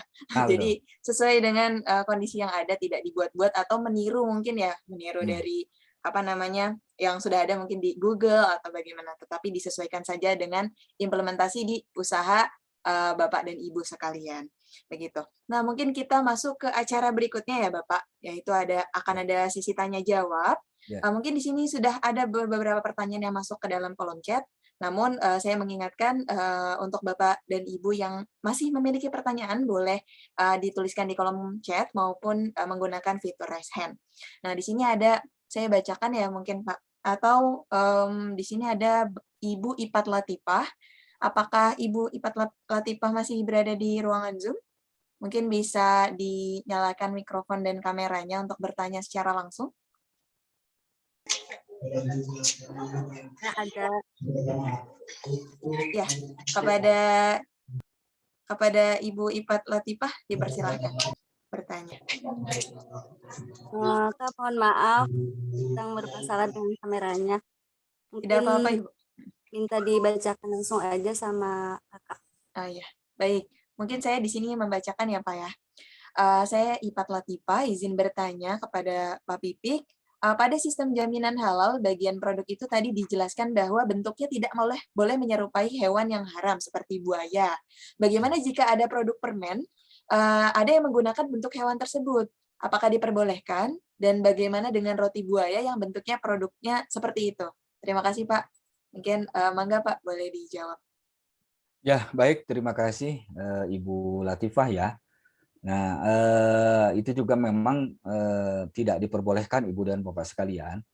Artinya kan kalau buaya itu tidak bisa dimakan ya, dia termasuk hewan buas ya. Nah, dari fatwa MUI itu memberikan kejelasan bahwa roti buaya itu juga tidak boleh dibuat ya, dibentuk nanti ke dalam sebuah produk makanan. Itu diibaratkan kita memakan seekor buaya gitu, sementara buaya itu sendiri adalah binatang buas. Itu mungkin Bu Ipat Latifah ya, itu tidak boleh dibentuk seperti itu. Termasuk yang tadi itu, pokoknya yang namanya hewan buas itu tidak boleh dibuat atau dijadikan sebuah produk makanan. Ini banyaknya kejadian di coklat ini, coklat yang bentuk-bentuk yang seperti itu. Nah, itu tidak boleh dibuatkan. Mungkin itu Ibu Ipat Latifah. Terima kasih. Baik, terima kasih Bapak Pipik. Mungkin cukup menjelaskan Ibu Ipat Latifah atau masih ada pertanyaan lagi?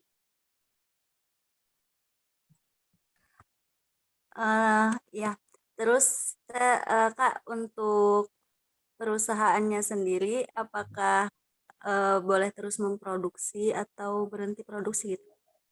Terima kasih. Saya kira kalau hubungannya dengan boleh atau tidak ya, itu tergantung dari pihak perusahaan. Silahkan memproduksi roti buaya, tapi itu tidak bisa disertifikasi halal. Begitu Bu ya. Kalau misalkan dia membuat sebuah roti buaya, silahkan. Tapi itu tidak bisa kita sertifikasi halal. Tapi Ibu punya produk yang lain, berarti kan roti buayanya itu tidak boleh masuk ke dalam, nanti kan kalau di dalam ketetapan halal itu ada sebuah lampiran. Ya. Ini sama kasusnya mungkin perbedaannya dengan istilah bil per tok ya, Ibu dan Bapak. Jadi nanti harus melihat Ibu Latifah ini. Kenapa kalau bir peletok kan ada tulisannya bir ya di situ. Tapi ini ketika difatwakan karena ini ada sebuah minuman yang memang sudah tradisional dilakukan, dan itu dibolehkan oleh pihak Komisi Fatwa MUI, dijadikan sebuah nama yang namanya bir peletok, karena di dalam kandungannya juga bukan mengandung alkohol ya, walaupun itu di dalam penamanya ada istilah bir, itu masih bisa dibolehkan seperti itu. Nah, kalau misalkan komitmen tadi tentang roti buaya, kalau untuk memproduksi ya silahkan saja diproduksi roti buayanya. Cuma nanti itu tidak bisa kita sertifikasi halal kan. Kita kan bukan negara Islam, Ibu dan Bapak sekalian. Kecuali kalau kita negaranya Islam ya, kita kan masih ada yang non Muslim, bisa dijual ke non Muslim. Itu maksud saya, Ibu Latifah. Terima kasih. Baik, terima kasih banyak Bapak Pipik. Mungkin sudah jelas atau belum Ibu Ipat Latifah? Atau masih ada yang ditanyakan kembali? Sudah jelas. Ya, terima kasih atas penjelasannya, Pak. Terima kasih banyak Ibu Ipat Latifah atas pertanyaannya dan juga Bapak Pipik yang sudah menjawab. Mungkin saya lanjut ke pertanyaan berikutnya dari Kaya Ragam. Di sini mungkin yang tertulis Ibu Irna. Mungkin Ibu Irna boleh open mic dan juga open kamera untuk menanyakan langsung. Iya. Assalamualaikum warahmatullahi wabarakatuh. Waalaikumsalam warahmatullahi wabarakatuh. Gini Pak, saya kan produksi gula aren ya. Jadi turunannya ada gula cair, gula cetak, dan gula semut. Nah, saya kan ada beberapa tuh beli bahan baku dari petani sudah berupa gula. Kalau orang Sunda bilangnya gula gandu ya Pak. Ya. Nah, petani itu kan belum sertifikasi halal tuh. Nah, sedangkan itu bahan bakunya kita. Gitu. Nah, itu bagaimana ya? Bagaimana apanya, Bu? Boleh tidaknya gitu? Ya, boleh tidaknya gitu. Okay. Kan kalau Bapak tadi bilang misalnya kayak bahan baku seperti terigu itu ya, kan berarti sudah bisa ada halalnya, bisa di screenshot. Nah, ini sedangkan petani kan rata-rata belum ya Pak ya gitu. Yeah. Nah, sedangkan saya yang memproduksi, mengolah lagi itu kan harus sertifikasi halal gitu.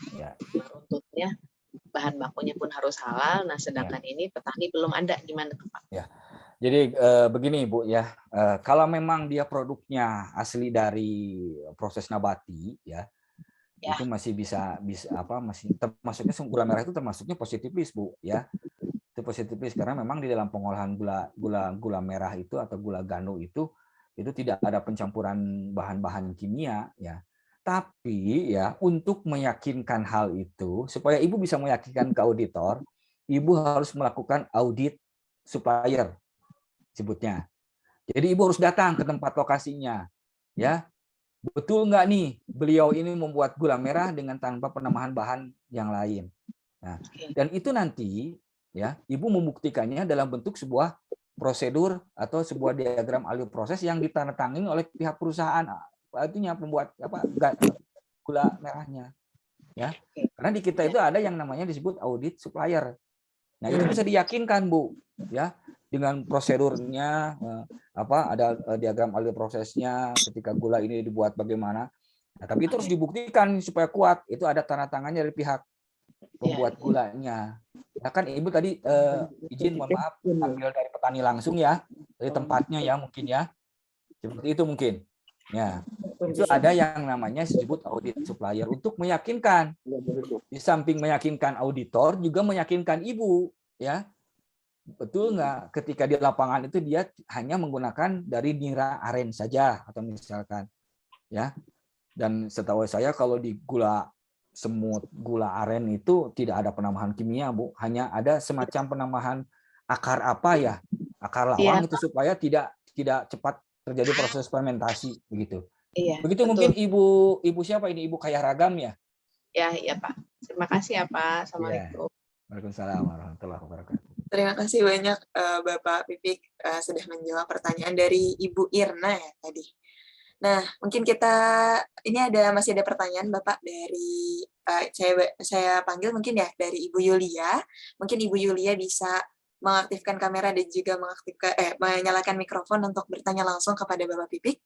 Kepada Ibu Yulia dipersilahkan. Saya close kamera ya Mbak, soalnya lagi di dapur ini. Masak Bu. Iya.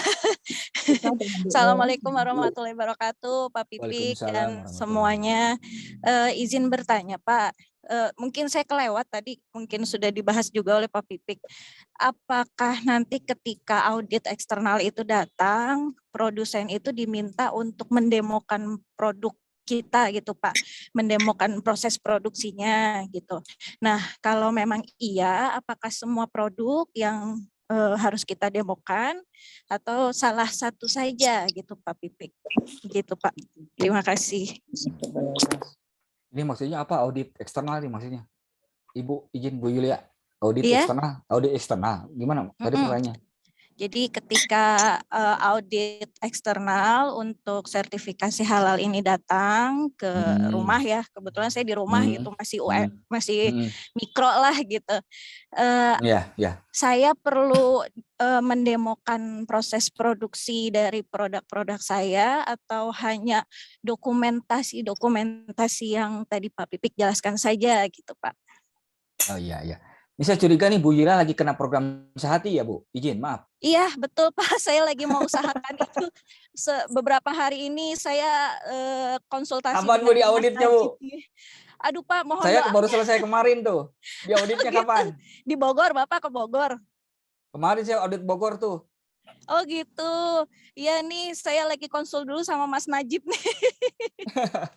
Jadi gini Bu, nanti ketika itu ya, ketika dilakukan audit, sebenarnya tidak perlu semuanya, ya, cukup satu produk saja. Tapi intinya Ibu kan gini loh, sekarang kan ada di kami itu ada istilah MOSA ya, modified on-site ya, jadi bisa lewat virtual ya. Jadi nanti Ibu ketika dilakukan audit, Ibu mohon kerjasamanya.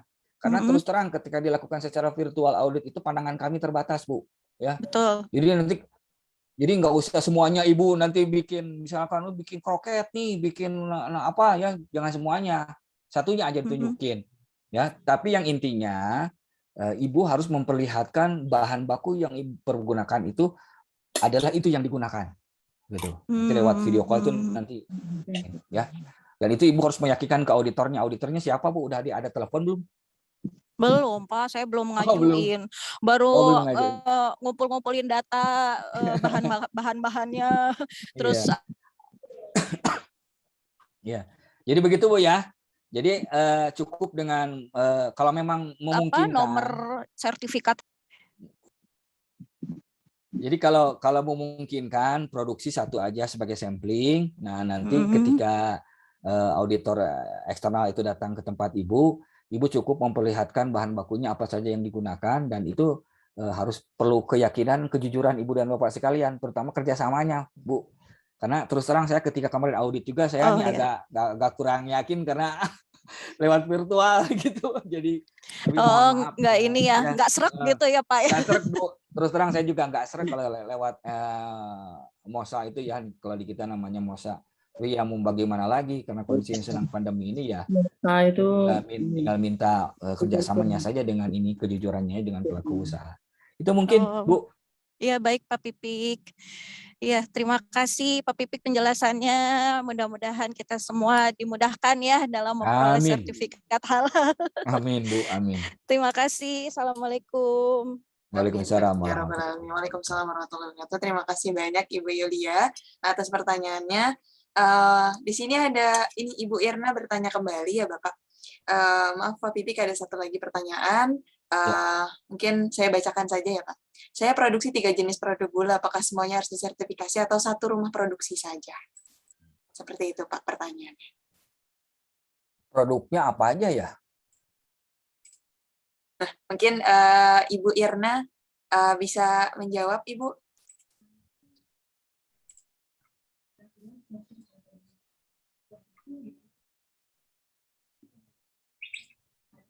Bu Ira, itu di mute Bu. Oh iya. Baik.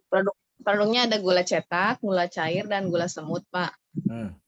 Itu apakah satu-satu sertifikasi halalnya atau satu sertifikasi Bu. Jadi masuknya kelompoknya pemanis. Jadi satu aja cukup. Ya. Satu aja ya? Ya. Karena semuanya sama gula gitu ya, hanya 3 turunan gitu ya? Ya. Ya. Satu aja Bu. Satu kelompok produk. Baik. Mungkin sudah jelas ya apa namanya jawaban dari Pak Pipik, Ibu. Oke. Terima kasih banyak Ibu atas pertanyaannya dan juga terima kasih banyak Bapak Pipik atas apa jawabannya. Mungkin ada yang ingin bertanya kembali. Oh, di sini ada Saudara Najib Kamal Badri izin bertanya nih Pak. Mungkin boleh dinyalakan kamera dan mikrofonnya. Assalamualaikum Pak Pipik. Waalaikumsalam warahmatullahi. Kayaknya kemarin audit di Cibinong ya Pak ya? Iniannya. Ya Pak, Cibinong Pak, banyak Cibinong, ada 2 saya itu. Nah, Cibinong. Nah, kemarin orangnya juga bilang juga ke saya. Nah, saya mau nanya tentang ini Pak Pipik. Kalau untuk madu nih, madu ini kategorinya lebih ke arah apa ya? Dia apa manis atau yang kayak jamu atau apa gitu Pak? Madu. Minuman Pak, bahan minuman kalau madu tuh. Madu bahan minuman. Ya, bahan minuman di kami. Kecuali misalkan madunya dia ditambahkan ke dalam produk yang lain, itu sudah beda lagi produknya. Jadi kalau misalkan madu tok itu maksudnya ke kelompok minuman dan bahan minuman, Pak. Karena kan madu untuk diminum ya Pak ya. Iya. Nggak untuk dioles kan. Nah kalau untuk dioles beda lagi nanti fungsinya gitu kan. Kalau madu misalkan dia dibuat sebagai buat glowing gitu ya. Nah itu bisa bisa dimasukkan ke dalam kategori nanti yang tadi itu bisa ke jamu atau kosmetika begitu. Tapi kalau tok madu saja itu masuknya kelompok minuman dan bahan minuman. Baik. Terima kasih banyak Pak. Karena kita bingung kemarin nih tentang madu. Ya. Karena begini, izin Pak Nazib, kadang-kadang persepsi kita antara LPPOM dengan BPJPH itu ada yang berbeda di kelompok itu, ya. Jadi di kelompok produk dan jenis produk itu ada yang berbeda ya. Kalau di kami itu kan ada sampai 35 kelompok produk ya. Nah, kalau di BPJPH itu lebih disingkat lagi gitu. Jadi ada poin-poin kelompok produk yang dihilangkan gitu. Nah, kadang-kadang pelaku usaha itu jadi bingung. Kok di Sero misalkan di LPPOM ini begini, tapi di BPJPH begini ya.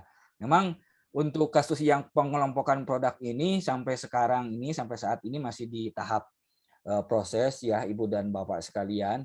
Nanti kalau misalkan nemu yang begituan ya nanti silakan aja ditanyakan terlebih dahulu ya. Karena kan nanti itu akan tampil ketika diklik itu ada pilihannya. Karena memang agak ada perbedaan sedikit karena sekarang kami dengan pihak BPJPH sedang berkoordinasi supaya nanti disamakan persepsinya. Begitu Pak Najib. Jadi kalau sekarang tuh misalkan BPJPH beda sama Serol beda, nggak masalah Pak? Nggak masalah. Karena intinya juga sama-sama aja. Nanti di Halal juga sama. Ada yang upload penyelia halal, upload SJPH, kemudian ada penyelia halalnya yang berbentuk dalam bentuk CV ya sama KTP seperti itu. Ada izin usaha ya itu sama seperti itu juga. Ya. Ada audit internal yang harus diupload sama aja Pak Najib. Ya. Baik, terima kasih banyak Bapak Pipik atas jawabannya dan juga mungkin Mas Najib sudah jelas. Kemudian mungkin ada lagi pertanyaan dari Bapak dan Ibu sekalian yang masih bingung terkait ini kiat sukses audit halal. Bisa dituliskan di kolom komentar maupun di menggunakan fitur raise hand. Mungkin sudah tidak ada lagi ya. Baik, terima kasih banyak Bapak Pipik atas pemaparan dan juga mungkin dengan tadi pertanyaan dari Mas Najib itu menutup sesi tanya jawab pada kesempatan kali ini. Mungkin di sini diingatkan bagi Bapak dan Ibu yang sudah hadir nih ya di ruangan Zoom bisa mengisi Bitly presensi ya karena di sini akan menjadi acuan kami dalam pemberian sertifikat.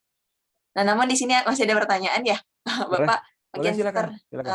Pertanyaan terakhir dari Germania di sini tulisannya. Tidak tahu Bapak atau Ibu mungkin bisa menyalakan kamera dan juga mikrofonnya untuk bertanya langsung saja.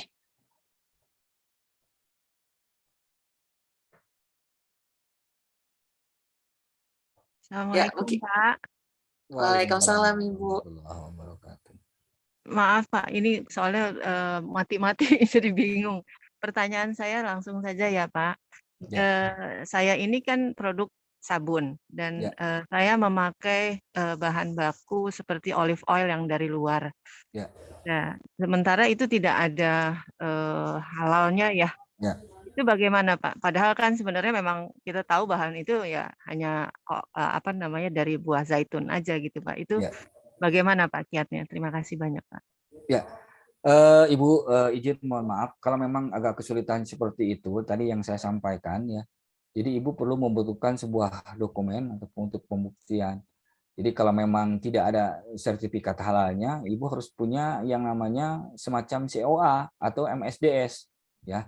Kalau perusahaan itu membuat sebuah minyak olive oil itu pasti ada Bu, MSDS-nya, material sheet-nya itu ya, yang untuk datanya atau COA-nya atau statement dari produk pembuat minyak olive oil ini yang menyatakan bahwa produk kami itu tidak menggunakan bahan-bahan yang berasal dari hewani ya, atau di dalam prosesnya tidak mencantumkan atau memasukkan bahan yang berasal dari hewani ya. Jadi kalau kasus seperti itu, karena kan kami juga perlu pembuktian, Ibu harus minta kalau tidak ada sertifikatnya harus minta yang namanya MSDS-nya, kemudian keterangan sertifikat analisanya atau statement dari pihak pelaku usaha yang menyatakan bahwa produk kami itu tidak menambahkan bahan-bahan yang dari hewani gitu. Itu mungkin Bu sedikit arahan ya Ibu Germania ya. Kalau memang produk itu tidak disertifikasi halal. Karena kan nanti kami sebagai auditor itu harus menyampaikan ke Komisi Fatwa. Ini minyak olive oil itu nanti ditanya Bu sama Komisi Fatwa, prosesnya bagaimana? Apakah di dalam proses ini dia menambahkan bahan-bahan yang diambil dari hewani atau tidak, atau ada penambahan bahan-bahan kimia yang lain.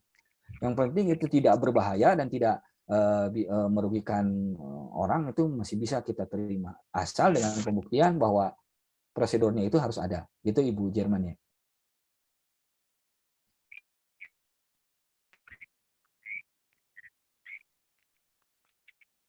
Kami ini kan masih kecil sekali ya Pak, jadi dari toko lah atau paling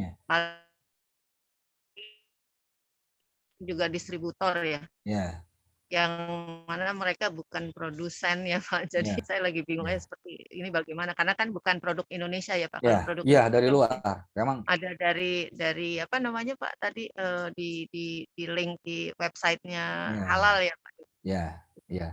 Ibu tinggal itu aja, searching di itu produknya apa, produsennya apa. Ibu cari itu biasanya kalau ini suka diberikan Bu, ada COA-nya sama MSDS-nya.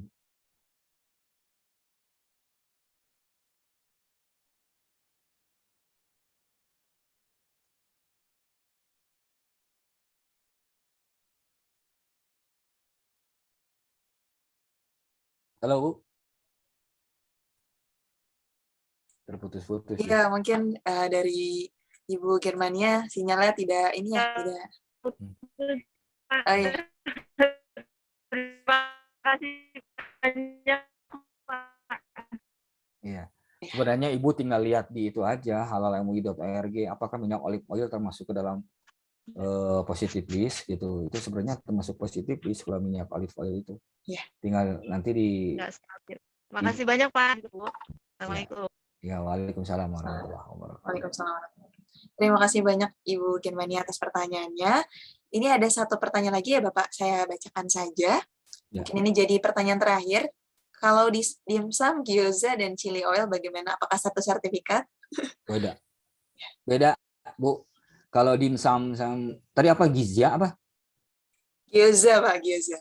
Gyoza itu apa ya? Saya baru dengar nih.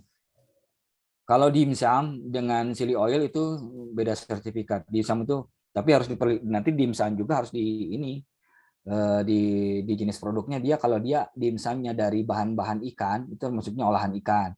Tapi kalau dimsumnya dia dari daging ya, termasuk misalkan daging ayam atau daging sapi isiannya seperti maksudnya ke dalam olahan daging ya. Tapi kalau di kita itu termasuknya ke dalam olahan ikan, termasuk siomay, bakpao, mantau ya, yang kayak itu hakau yang begitu. Kalau chili oil itu maksudnya ke dalam ini produk, kelompok produknya minyak ya. Minyak dan produk minyak olahan itu kodenya 08 ya, kalau dimsum itu 03 ya di depannya. Nah, kalau yang gyoza itu apa ya? Saya baru dengar ya gyoza. Jadi kalau dari dimsum sama chili oil itu bisa 2 sertifikat. Kalau misalkan gyoza itu juga sama produknya seperti dimsum, berarti dia bisa masuk ke dimsum gitu. Ya. Jadi beda sertifikatnya, kelompok produknya juga beda. Baik, Bapak. Mungkin dari di sini Ibu Diana ya yang tertulis. Apakah sudah jelas, Ibu? Oh, katanya sama, Bu. Gyoza itu seperti dimsum. Berarti gyoza dengan dimsum Satu bisa kelompok. 1 sertifikat. Cuman nanti Ibu harus hati-hati ya. Itu kalau dimsumnya dia dari ikan, maksudnya ke dalam olahan ikan, Bu. Kalau dia daging ya, dari daging ayam dan daging sapi, itu maksudnya ke, nah itu, daging ayam berarti olahannya daging. Dengan chili oil, nah chili oil itu dia berbentuknya apakah dia ekstraksi, ya. Kalau ekstraksi itu begini, jadi si cabenya itu dia diekstrak langsung, gitu, dihasilkan sebuah produk yang namanya minyak, kecuali kalau dia misalkan minyaknya itu hasil penggorengan dari cabai ya. Nah, itu beda lagi. Biasanya itu bisa nanti lebih ke bumbu ya. Kodenya juga beda, dia 06. Tapi kalau dia ekstraksi dari iya berarti kalau dari gorengan cabai ya berarti Ibu nomornya beda lagi, dia masuknya ke bumbu, Bu, ya. Kodenya 06. Tapi kalau dia ekstraksi langsung dari cabai yang diekstrak menjadi diambil minyaknya, itu sudah kodenya beda lagi. Nah, dan itu izin tidak bisa disatukan, ya, udah beda lagi. Kecuali kalau begini, ya, kalau di dimsum itu udah menyatu semua tuh, dibikin instan.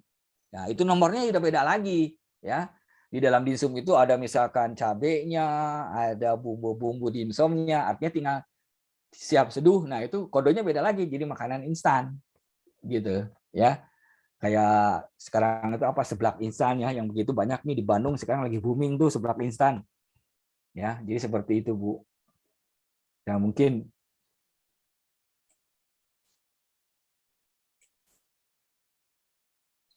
Baik, terima kasih banyak Bapak ya, Pipik atas jawabannya ya. Berarti 2 sertifikat ya, Pak ya? ya, 2 Karena tadi 2 sertifikat. kelompok produk Karena 2 pangan. kelompok produk. Ya. Baik, mungkin pertanyaan dari Ibu Diana ini menutup sesi tanya jawab pada acara webinar Halal Series yang kelima. Terima kasih banyak Bapak Pipik. Mungkin setelah ini kita akan ada penyerahan sertifikat ya untuk Bapak Pipik. Mungkin operator bisa dibantu. Ya, di sini mungkin kami menyerahkan sertifikat kepada Bapak Pipik yang sudah berkenan ya. Terima kasih banyak Pak atas udah meluangkan waktu sebagai pemateri pada webinar Halal Series, utamanya di topik Kiat Sukses Audit Halal. Nah, mungkin operator bisa bantu untuk mengabadikan momennya di sini dan dipandu mungkin ya. Izin memandu untuk dokumentasi 1, 2, 3. Ya, baik, terima kasih. Ya, baik, terima kasih banyak Bapak Pipik. Mungkin setelah ini juga kita akan ada sesi foto bersama ya. Mungkin tidak ada sertifikatnya nih. Bisa dibantu operator untuk ini tidak ada share screen agar terlihat nih muka cantik dan ganteng Bapak dan Ibu peserta webinar Halal Series hari ini. Mungkin saya kasih 10 detik ya untuk menyalakan kamera semuanya. 1, 2, 3, 4, 5. Ya, masih ada yang mau menyalakan kamera?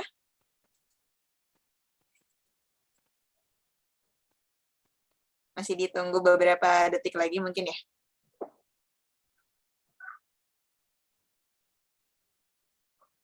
Ya, baik. Mungkin operator bisa dipandu untuk mengabadikan momen ya. Baik, kepada Bapak Ibu, terima kasih yang sudah menyalakan kamera. Saya izin memandu untuk sesi foto bersama. Dalam hitungan ketiga, saya akan men-screenshot layar Zoom meeting ini. Silahkan bagi yang ingin bersiap dan mau menyalakan kamera. Baik, saya mulai hitung 3 kali foto.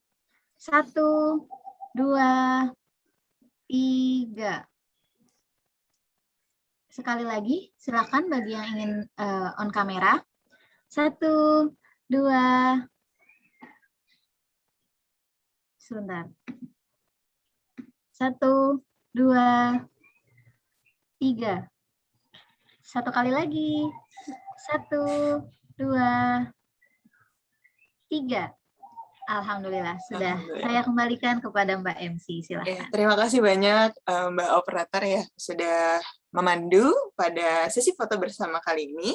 Mungkin selanjutnya ya masih ada. Terima kasih banyak Bapak Pipik ya. Mungkin saya sangat tercerahkan dengan materi hari ini ya Pak ya. Mungkin sekarang kita lanjut ke agendanya. Agenda berikutnya yaitu mengingatkan untuk mengisi link kehadiran ya pada hari ini. Izin Ibu Bapak, saya bisa live? Ya, dipersilakan Bapak. Oke, Terima kasih banyak Pak. ucapkan banyak, terima Bapak. kasih banyak ya Ibu dan Bapak sekalian. Saya mohon maaf, izin pamit. Terima kasih atas kerjasamanya. Saya juga mohon maaf karena kalau kekurangan itu milik saya sendiri dan kelebihan itu adalah milik Allah Subhanahu wa taala. Jika saya memiliki kekurangan, saya mohon maaf yang besar-besarnya. Jika ada perkataan atau tingkah laku saya yang kurang berkenan, juga saya mohon maaf yang sebesar-besarnya. Terima kasih kepada semuanya. Semoga selalu diberkati Allah Subhanahu wa taala dan dilindungi serta diberikan kesehatan ya. Terima kasih, pamit Ibu dan Bapak. Assalamualaikum warahmatullahi taala wabarakatuh. Waalaikumsalam warahmatullahi Terima kasih, Pak wabarakatuh. Pipik. Terima kasih banyak Bapak Pipik. Terima kasih banyak Pak, semoga sehat selalu. Ya, terima kasih banyak Bapak Pipik atas ini ya, sudah berkenan untuk menjadi pemateri hari ini yang sangat luar biasa, Masya Allah, yang dapat mencerahkan gitu ya. Namun ada sedikit pengumuman mungkin dari saya mewakili CV Pajajaran Halal Lestari yang mengadakan webinar halal series ini. Tadi sudah dijelaskan ya oleh Bapak Pipik ya terkait 11 kriteria gitu, 11 kriteria sistem jaminan halal yang harus dipenuhi saat auditor mungkin nanti mengunjungi usaha Bapak dan Ibu sekalian. Nah, mungkin masih ada yang kebingungan terkait pembuatan mungkin SOP atau tadi ya di antara 11 kriteria tadi bisa mungkin menghubungi admin di WhatsApp grup ya. Bisa menghubungi, nanti akan kami dampingi ketika ada kesulitan gitu. Itu paling ya pengumuman dari saya. Terima kasih atas perhatiannya dan antusiasnya hari ini. Mungkin dijaga semangatnya di webinar halal series selanjutnya. Ini adalah pertemuan terakhir ya. Semoga bermanfaat dan menjadi pemicu Bapak dan Ibu sekalian untuk menjadikan usahanya bertambah gitu kebaikan dan keberkahannya. Saya mungkin cukupkan ya. Ya. Saya sebagai master seremoni pada hari ini undur diri. Wassalamualaikum warahmatullahi wabarakatuh. Waalaikumsalam warahmatullahi wabarakatuh. Terima kasih banyak Bapak dan Ibu. Terima kasih banyak Kakak.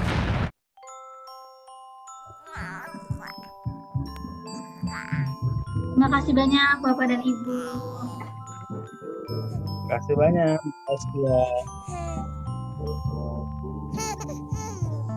Terima kasih, sehat selalu. Terima kasih Mbak Heni. Terima kasih Mas Nabi. Sama-sama. Semoga sehat selalu Bapak dan Ibu.